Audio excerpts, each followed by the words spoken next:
All right, what up, pedalheads? It's your main man, Eddie Monster here, back with another edition of 5 Minutes or Less. That's right, heavy metal reviews and breakneck speeds, and we've got a good one for all of you today. But before we get into that, I just want to remind all of you to please subscribe to the channel. That's right, smash that subscribe button, because I try to come up with as much content as humanly possible, and hopefully you are enjoying it, which is the most important thing of all.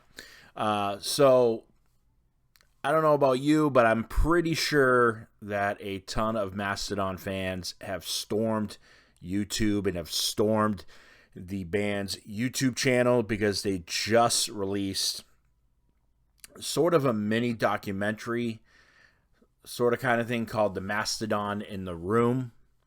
It's Brand Daller, Bill Kelleher, and Troy Sanders sitting down in a theater watching old footage of Brent Hinds. Now, as we know, Brent Hinds, we lost him in 2025 to a motorcycle accident, which was very, very unfortunate. And obviously the band has been trying to recover from that incident since then, because there was a lot left on the table that was unanswered. And unfortunately, that's got to be one of the worst things to ever have happened to a band, right? You lose a member because of some disagreements or whatever the case may be, and then to never be able to reconcile and things of that nature has to be pretty hard in and of itself. You know what I mean?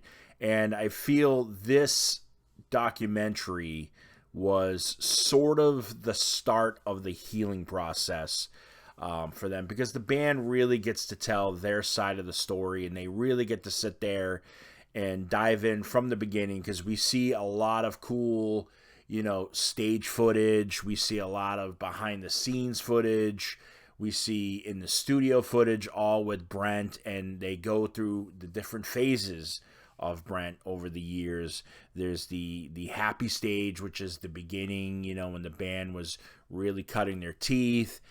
All the way until there was the accident, right? And they talk about it, and it's an accident that happened at the VMAs where, I guess in a drunken stupor, he was bothering somebody, and they punched him, and he fell backwards, and he banged his head.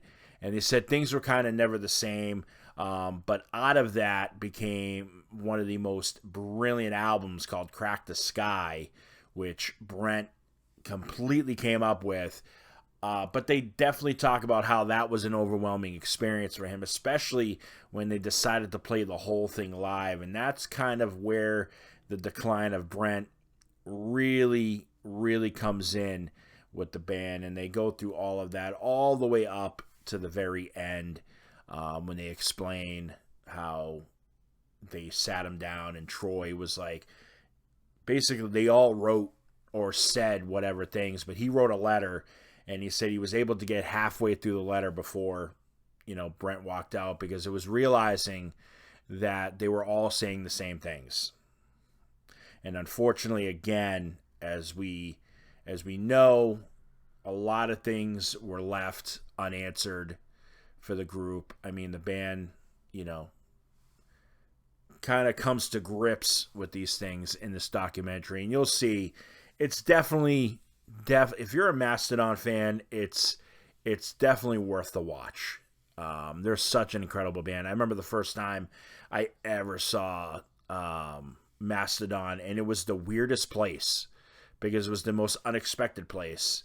It wasn't MTV, it wasn't VH1, it was the Portuguese channel that I have. For some reason, Mastodon's video for Blood and Thunder came on, and I was like, who are these guys, right? And yeah, it was awesome. And ever since then, I've been a huge fan. So definitely do yourself a favor, go and watch the documentary. It is well worth it. The Mastodon in the Room, I give it an A-. Why not put it out there? Yeah, so that's about it. Hopefully you enjoyed it. Go and check it out. And as always, stay metal.